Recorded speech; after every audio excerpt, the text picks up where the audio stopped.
Ek deel graag met julle dit wat ek oor dink hierdie week en dit is die konsep van vra. Nou, wanneer ons in skool is of seminare bywoon, dan word ons altyd aangemoedig om meer vrae te vra. Want vrae maak baie keer die konsep vir ons oop, dat ons 'n dieper verstaan het of 'n groter verstand het rondom 'n konsep. Nou ek en jy is geseënd met die Heilige Gees wat ons leer en lei in alle waarheid. Maar hoeveel keer wag ons net op leiding en hoeveel keer gaan ons eintlik aktief en vra vir hom vir leiding?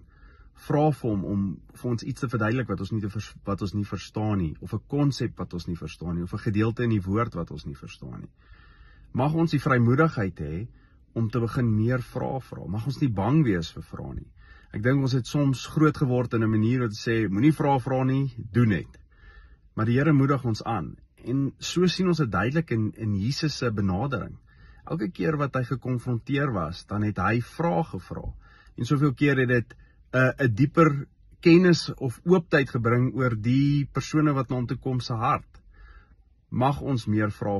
Ek hoop u het 'n geseënde week.